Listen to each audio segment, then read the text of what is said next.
킬로 받고 갖고 환전을 해서 드리면 되니까 때로는 돈만 갖고 오고 몸만 오면 되는 거지.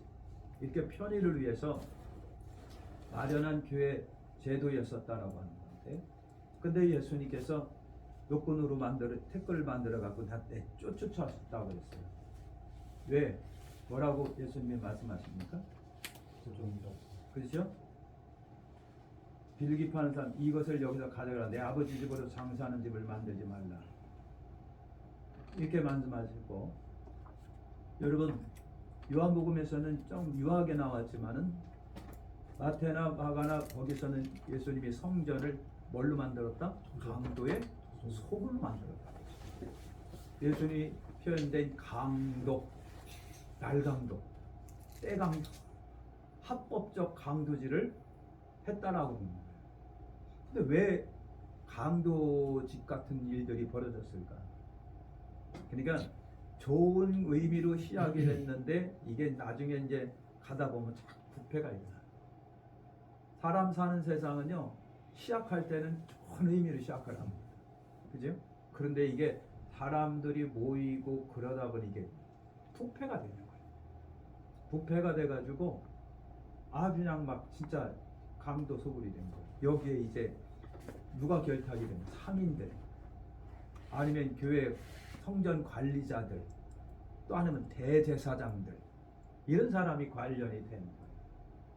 그러면서 이제 여러분 뭐 비둘기 팔고 양 파는 사람이 한 팀만 있었겠느냐고.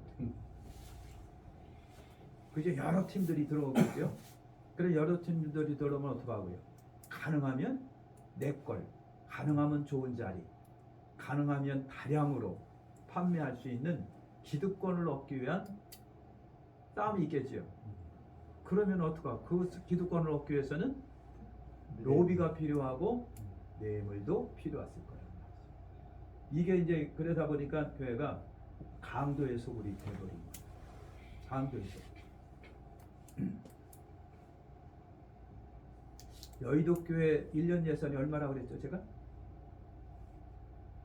아시나요? 성주순복음교회는 1년 예산이 얼마일까요? 여러분 섬기는 교회는 얼마인가요? 네? 그러면 기준을 한번 재보고, 성주교회가 제가 언젠가 들어봤던 기억이 한 10억 정도 된다고 하는 얘기가 있었어요. 이 교회가요? 네. 예. 그럼 여의도는 얼마나 될까? 한 천억 80만 인구를 하려면 천억 돼야 될 거예요. 성도가 80만이면은 천억 넘어야지. 이제 제가 그 이영훈 목사님의 비서실장 하던 사람 목사님을 만나가 그냥 한번 물어봤더니 1,000억을 보시면 됩니다. 그랬어요. 1,000억. 그러면 이 교회 몇 %인가요? 100%. 그렇죠. 여러분 교회는 1%. 네, 0.0. 0.0. 네, 숫자는 크지 않아. 근데 이제 교회가 크다 보면은 수입도 좀 있지만 지출도 네. 상상을 초월할 만큼 많아요. 얻는 것 같고 굉장합니다. 얼마나 지출이 큰지. 비서실장 하는 얘기가, 목사님 우리 교회에 각계 각층에서 도와달라고 요구해오는 사람들이 단체가 있는데 그것이 상상을 초월한대. 1년에 뭐 200~300개 팀 같이 들어오는데 감당이 안 될 정도로 우리나라뿐만 아니라 해외에서도 막 들어오는데, 그러니까 그냥 머리 싸매고 심사해서 도와줄 때는 도와주고 그러는데 상상할 수 없을 만큼 지출이 많다. 그래도 또 안 도와주면 또 안 도와줬다고, 교회가 사랑이 없어서 안 도와줬다고 막 그러겠죠. 교회 형편과 처지는 안 해요. 생각도 안 합니다. 당장 안 도와줬다고 하는 것만으로다가 그냥 막 교회를 외도하는 거예요. 여의도 교회가 그렇다는 얘기는 아는데 어쨌든 고온이 거액으로 움직이는 데는 부패가 있을 수밖에 없어요. 그건 뭐 어쩔 수 없어. 나라든 뭐 일반 지자체든 뭐 회사든 교회든 그래요. 사람이 있는 곳에 범죄가 있는 거예요. 그래서 사람은 원천적 타락성을 갖고 있기 때문에 여러분 교회라고 하면은 아니다. 교회라고 하면은 아니다. 그래서 여기도 그랬다라고 하는 것을 우리가 이제 알 수가 있습니다. 그래서 이제 아버지 집으로 장사하는 집을 만들지 말라. 하나님의 저는 기도하는 집인데 그랬습니다. 근데 여기는 이제 그런 것들은 없어요. 굉장히 유하게 좀 표현됐고요. 그런 것을 이제 우리가 볼 수 있고 강도의 소울이라고 하는 표현도 지금 없습니다. 그렇게 됐다는 얘기예요. 근데 이제 18절과 여러분 22절에서는 이제 여러분 그 유대인들이 예수님께 물어봐요. 무슨 표적을 보이겠냐? 19절에 너희가 이 성전을 헐라 내가 사흘 동안 일으키리라. 그래 예수님은 이 성전을 당신을 말한 거예요. 당신의 육신을 말한 거다 말이죠. 그랬더니 이 성전을 얼마나 길은 세월 10년을 기려서 만든 건데 너는 3일 동안 짓냐? 여러분 그런 거예요. 그래서 예수님은요 자기 육체를 21절에 가리킵니다. 여러분 그런 거예요. 그러니까 지금 여기서 이제 예수님의 반성전 여러분 그 견해가 나오는 거예요. 예수님이 이 보이는 건물로서의 성전을 반대하시고 당신 자신이 성전인 것을 말씀하고 있는 거예요. 그래서 누구든지 예수님의 이름으로 모인 곳이 성전이고 거기서 뭐가 이루어지고 예배가 이루어지는 거예요. 그러니까 유대인들은 항상 예루살렘으로 올라와야만 됐지만 이제 신약 시대는 그걸 지역적 교회를 초월하게 되는 것을 주님이 이제 말씀하고 계십니다. 그래서 예수는 성전된 자기 육체를 가리켜 말씀하신 것이다. 그러니까 예수님은 성전을 헐어라. 이 말은 뭐예요? 나를 죽여라. 나는 그럼 어떻게 한다? 며칠 만에 일으킨다? 4년 만에. 예수님의 죽으심과 부활을 여기서도 말씀하고 계신 것을 이제 우리가 여러분 보여주고 계십니다. 23절과 25절에 보면은 사람들에게 24절에 보면 그의 몸을 위탁하지 아니했다. 그랬습니다. 그의 몸을 그들에게 의탁하지 아니하셨다. 신이 모든 사람을 아심이요 사람에 대한 누구의 증언도 받으실 필요가 없으시다. 라고 하는 겁니다. 그러니까 여러분 그의 몸을 그들에게 의탁하지 아니했다. 그들이라고 하는 것은 여러분 누굴까요? 지금 표적 뭔가를 요구하고 있는 사람들이겠죠. 그러니까 표적 의존적 사람들의 자신을 예수님은 건설하실 수 없습니다. 뭔가 자꾸만 눈에 확 보이는 것만 요구하고 있는 믿음이 아니라 뭔가를 보여줘야만 어떻게 고개 끄덕거리고 보여줘야만 그러네? 라고 하는 안 보고 믿는 그런 좋은 믿음의 사람들에게 예수님은 당신의 성전을 건축할 수가 없으신 거예요.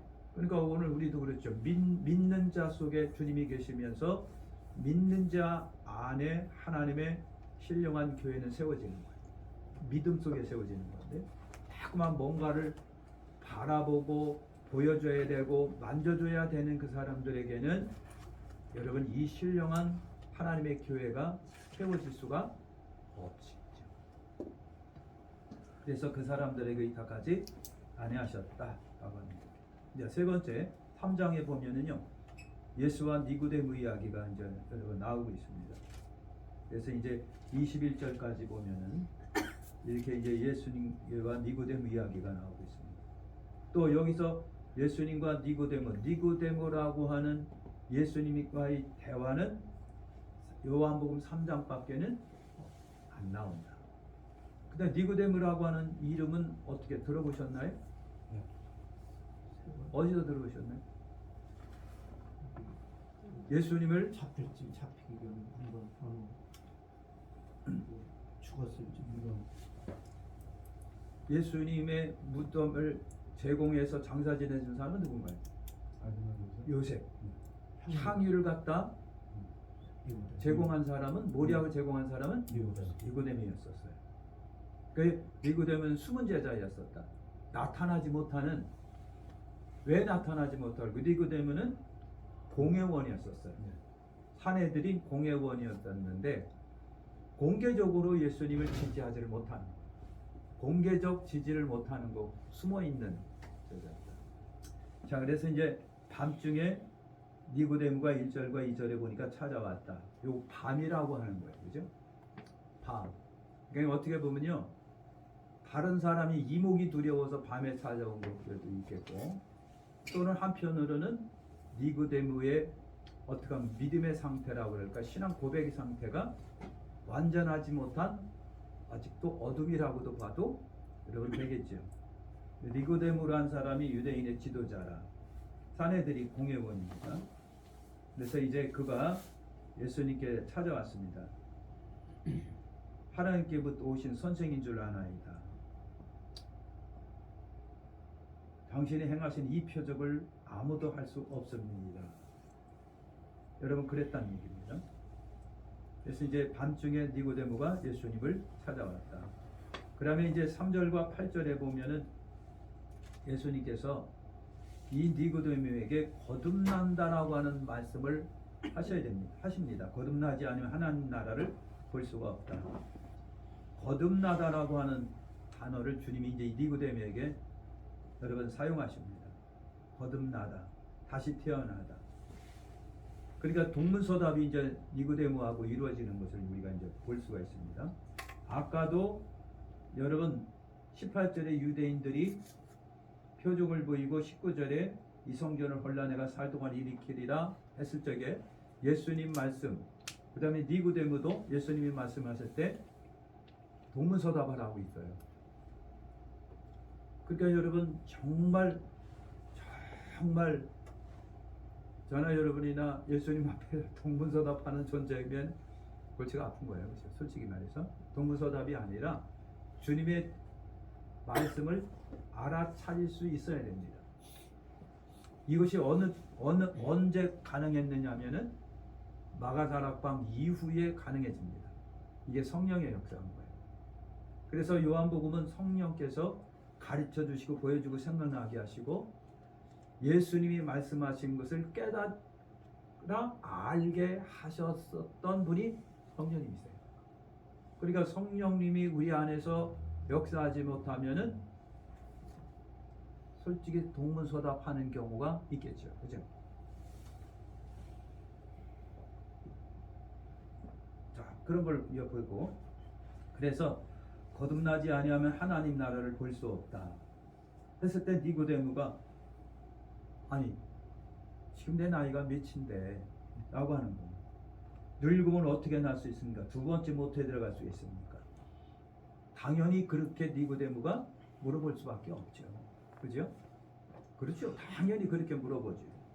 내가 진실로 너에게 이르노니 물과 성령으로 나지 아니하면 예수님이 여러분 그런 말씀을 이제 하고 계신 겁니다. 물과 성령이라고 했습니다. 여기서 사람이 물과 성령으로 나지 아니하면 여기서 물은 세례 또는 회개의 어떤 그런 의미가 포함된 것이 물이에요. 세례, 회개, 성령으로 역시 성령님이 오늘 우리를 다시 태어나게 하시는 그런 분이시다 라고 하는 겁니다.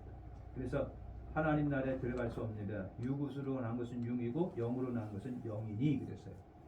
이 말은 그렇습니다.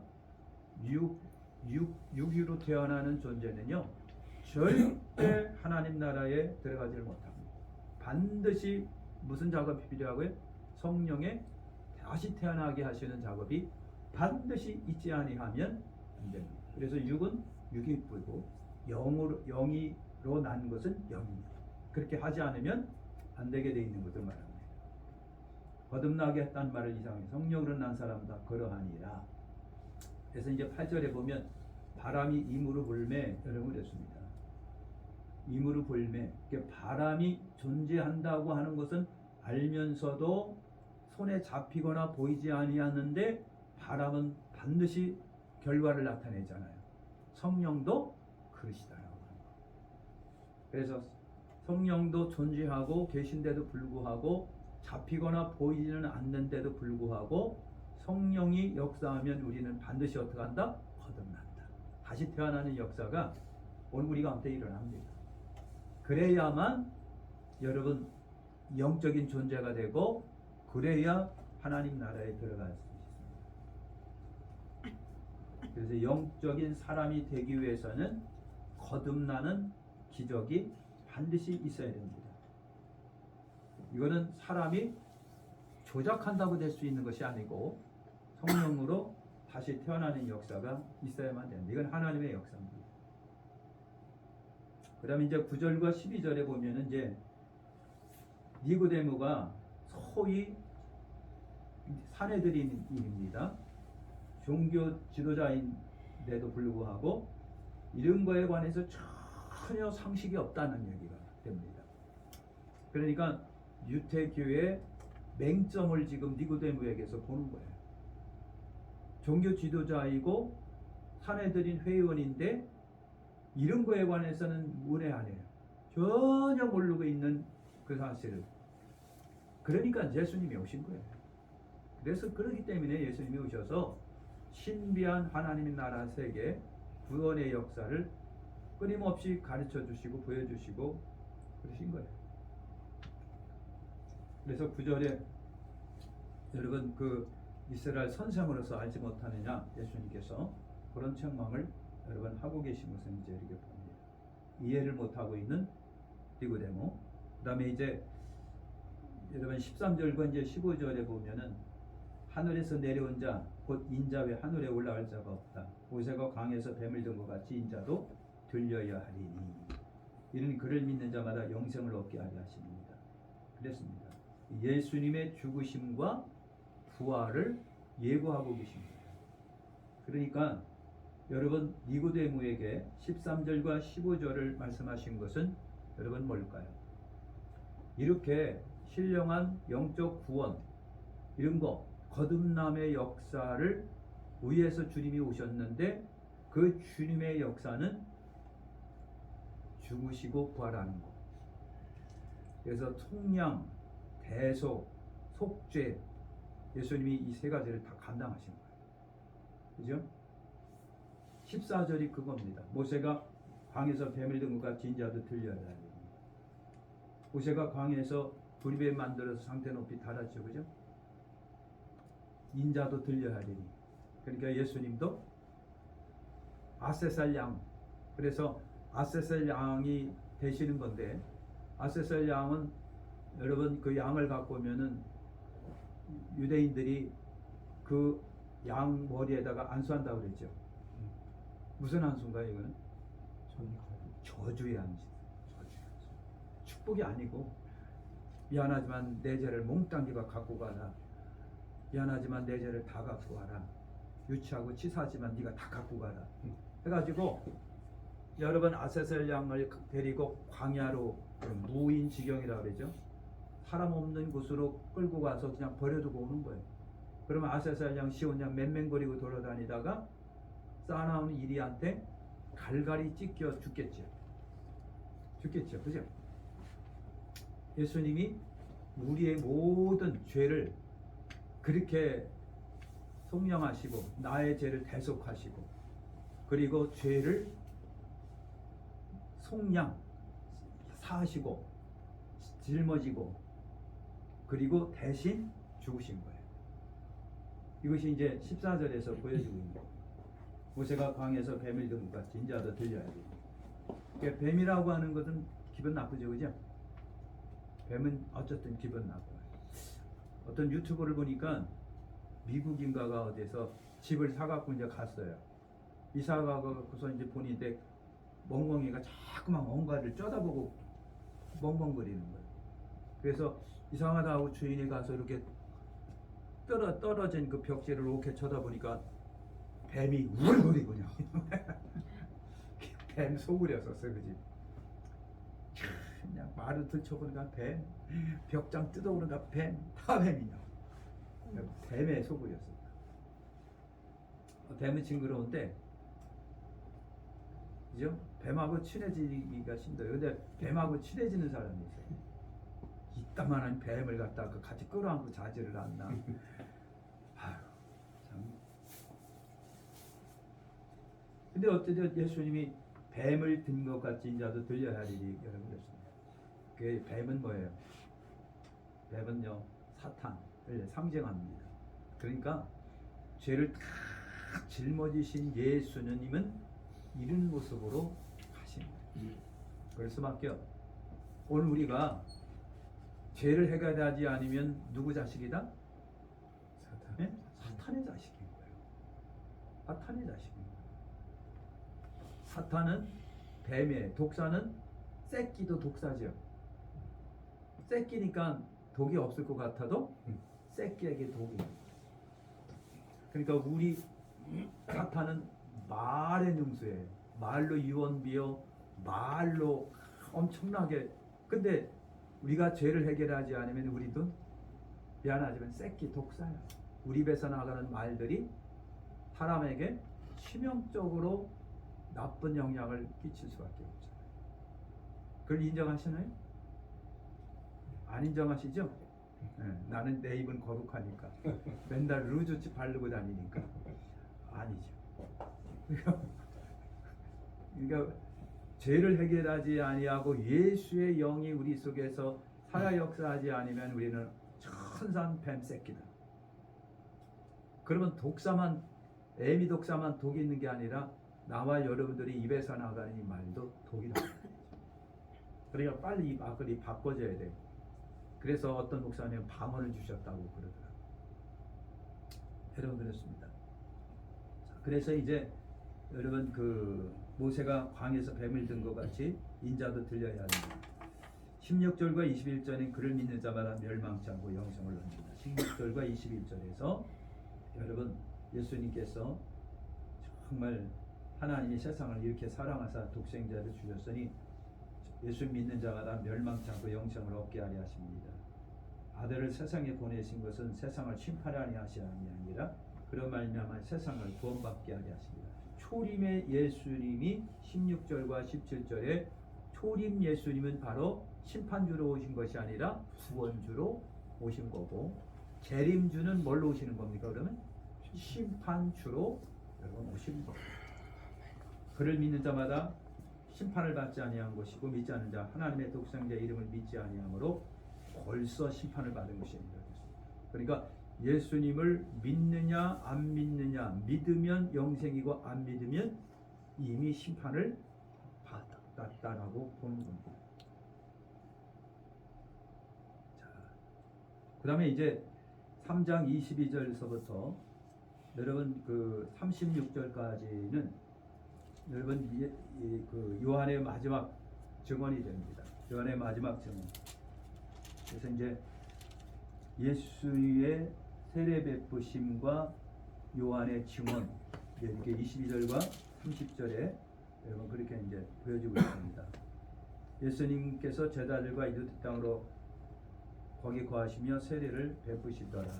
요한도 살렘 가까운 에덴에서 세례를 베풀었다. 거기 물이 많다. 요한이 아직 오게 갇히기 전 그들이 요한에게 이르러 선생님, 요단강 저편에 있던 이곳 선생님이 증언하신 이가 세례를 베풀매 사람들이 다 그에게로 가더이다. 인간적인 그 입장에서 요한은 쓸쓸했겠죠, 그죠? 씁쓸했을 거라고 지금 보는 겁니다.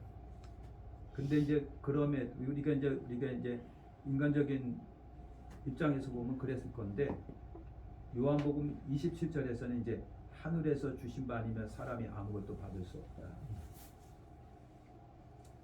하늘에서 주신 바가 아니면 내가 말한 바 나는 그리스도가 아니요 그 앞에서 보내심을 받은 자라고 한 것을 증언한 자는 너희니라. 신부를 취하는 자는 신랑이나 서서 신랑의 음성을 듣는 친구가 기뻐하나니 나는 이러한 기쁨으로 충만하다. 이런 그랬습니다. 신부를 취하는 자는 신랑이나 서서 신랑의 음성을 듣는 친구가 그게 기뻐하나니. 이 말은 여러분 뭘까요? 신부는 누군가요? 교회죠, 그죠? 그 당시 이제 사람들이겠죠. 신랑은 예수님이겠죠. 그러면 세례요한은 자기를 뭐라고요? 친구라고 부르는 거예요. 여러분 그렇게 봅니다. 그러니까 세례요한은 우리가 마지막 선지자라고 합니다. 오리라고 했던 엘리야, 마지막 선지자가 세례요한이에요. 그럼 구약이죠. 그러면 복음과 구약은 뭐예요?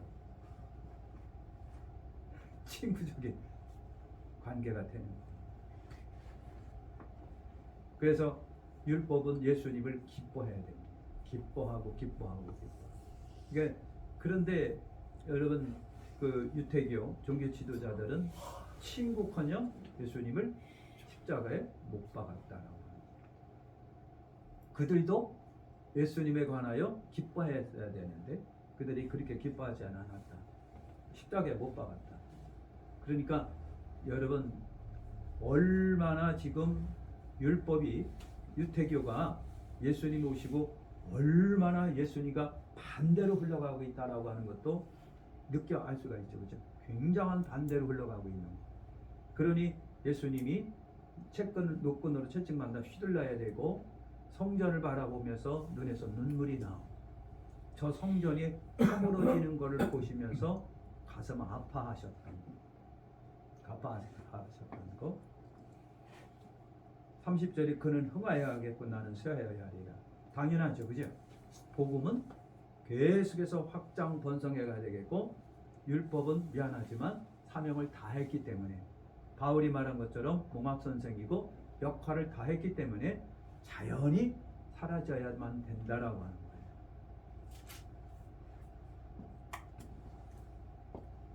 (31절과) (36절에서는) 이제 여러분 위로부터 오신 예수의 증언입니다.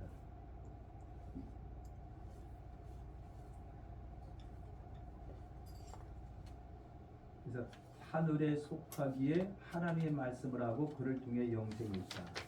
그 안에 하나님이 보내시는 하나님의 말씀을 하나님, 이는 하나님이 성령을 하나씩 주십니다.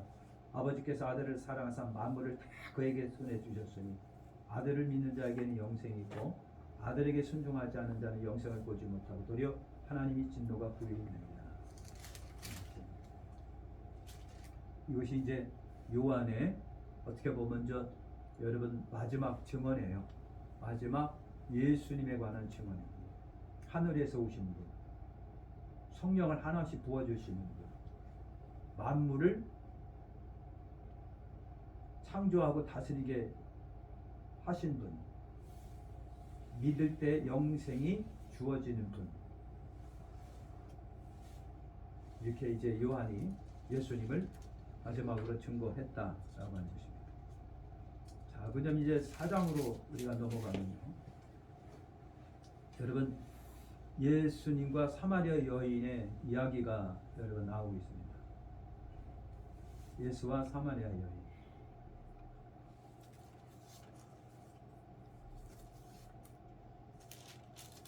요것도 예수와 사마리아 여인도 요한복음에만 나와 있죠. 그렇습니까? 네. 요한복음에만 이렇게 나와 있습니다. 그래서 이제 여러분 그 사마리아 여인과의 대화를 통해서 여러분 그 목마름, 그다음에 이제 19절과 24절에 보면은 이제 참된 영적 예배에 관해서 여러분 말씀하시죠. 그죠? 그 사마리아 사람은 자기들의 사마리아의 수도 사마리아에서 자기들이 여러분 지정한 곳에 예배드리기를 원했다. 근데 저 유대인들은 예루살렘에 가야 된다고 하더이다. 그럴 때 예수님이 하신 말씀이 뭐예요? 여기 있다 이 산에도 말고 예루살렘에도 말고 아버지께 예배할 때가 이르리라. 그것이 바로 여러분 뭡니까? 예수의 이름으로 모인 곳이 교회요. 거기서 드려지는 예배를 그러니까 영적인 예배고 하나님이 그 예배를 어떻게 하신다? 기뻐하고 하신다. 자, 이제 1절과 4절에 여러분 사마리아를 거쳐 갈릴리로 예수님이 가시려고 이제 하시는 것을 봅니다. 갈릴리로 가시는데 유대에서 갈릴리로 가시는데 중간에 사마리아가 껴 있는 거예요. 일반 유대인 같으면은 우회합니다, 그죠? 우회하지만 예수님은 그냥 직진으로 통과하신 겁니다. 왜 빨리 가려고 그랬었던 건 아니에요. 뭔가를 주님께서 이제 보여주시려고 하는 거죠. 그리고 요한은 또 이 사건을 이렇게 집어넣은 거 이후 사마리아 여인과의 대화를 통해서 여러분 예수님은 생수를 주시는 분이고 가라지 않게 하시는 분이고 예배라고 하는 것을 다시 한번 정립해 주는 계기가 여러분 됩니다. 5절과 9절에 보면 10절에 보면은요. 이제 예수님께서 사마리아 여인에게 물을 달라 여러분 그럽니다. 수가라는 동네에 이르러 야곱의 아들 요셉에게 준 땅에 가깝고 우물이 있더라. 예수님께서 길 가시다가 피곤하여 우물 곁에 앉으셨다. 6시쯤 되니라. 6시쯤 되니라 하는 것은 유대인의 시간이에요. 요즘으로 말하면 난 12시입니다. 정오 난 12시. 그러니까 가장 뜨겁게 내려지는 시간, 가능하면 이 시간들을 피하겠죠. 그러니까 여인들은 우물에 아침 이른 시간이건 아니면 해가 넘어가는 저녁 시간을 이용하는데 여인은 여러분 정오를 선택해서 우물에 물 들어왔다라고 하는 거예요. 왜 한 뜨거운 태양이 내리쬐는데 물 들어왔을까?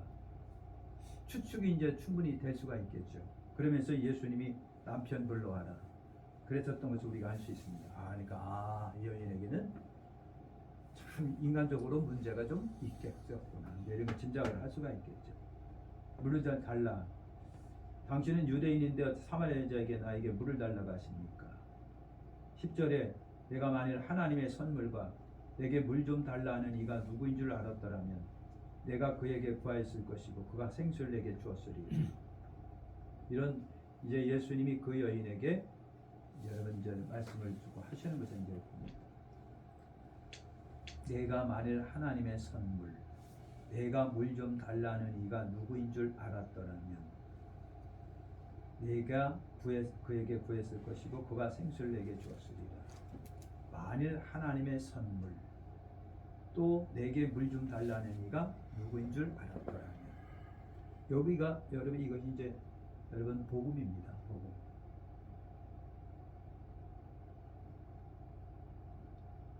그래서 이제 그 여인에게 굉장한 호기심을 불러일으키는 이제 말씀을 주셨습니다. 그에게 생수를 내게 주었습니다.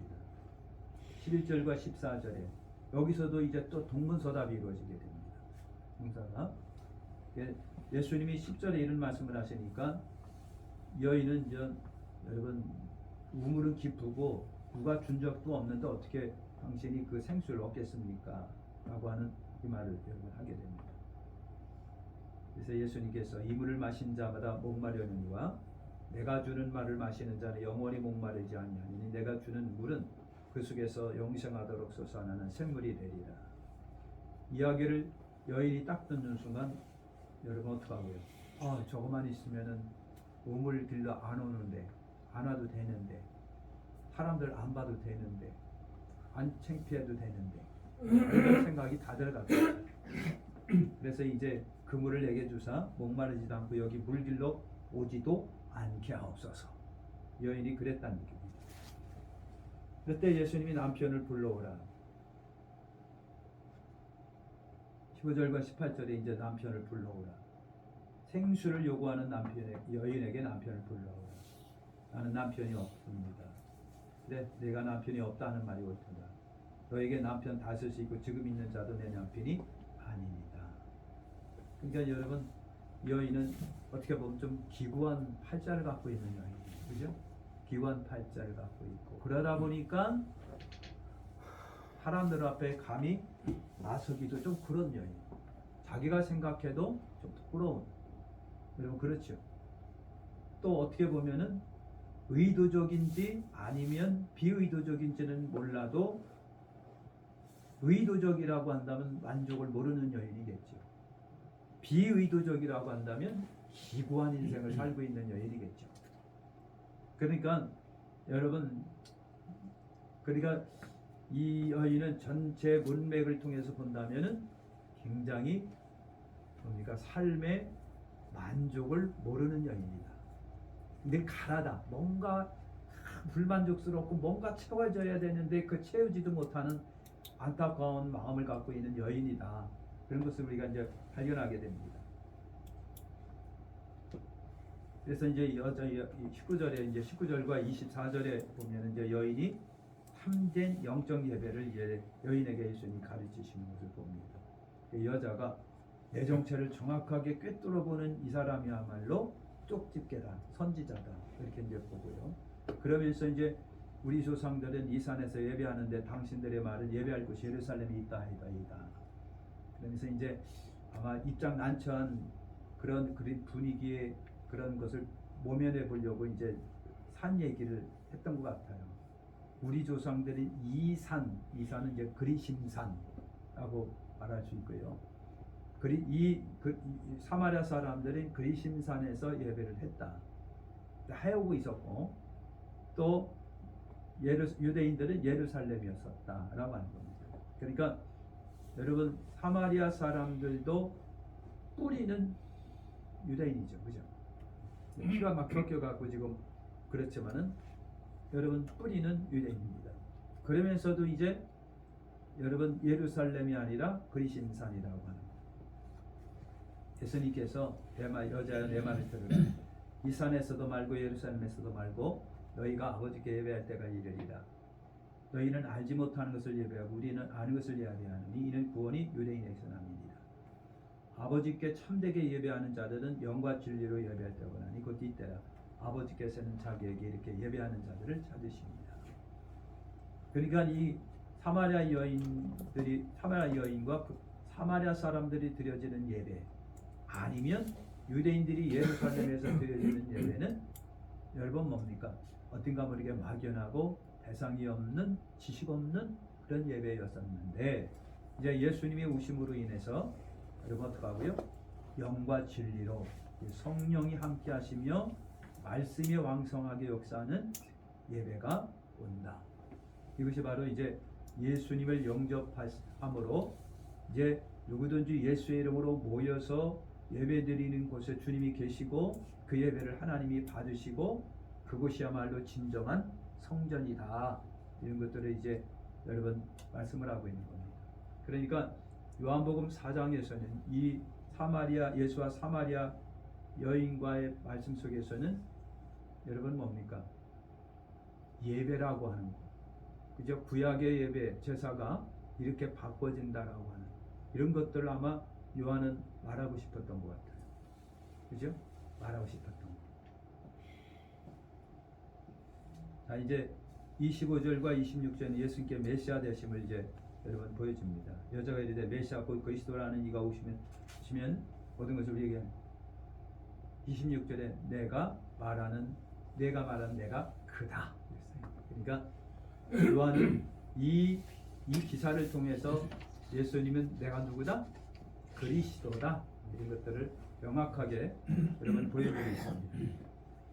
27절과 30절에 27절과 30절에 보면은 여인이 동네로 여러분 갑니다. 내가 만난 예수, 내가 말한 사람을 와 보라.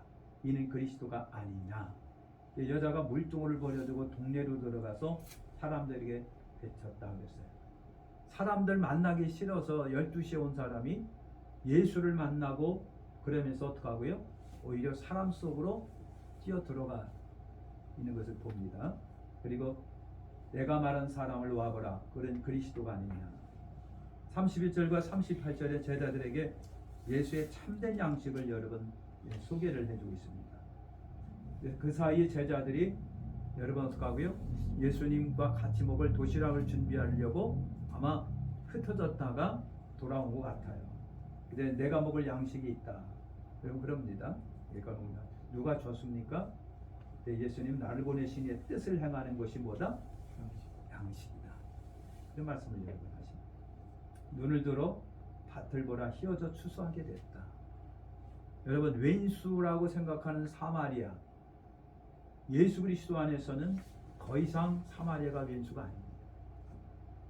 예수 안에서는요, 이방인, 유대인 뭐 전혀 상관없습니다.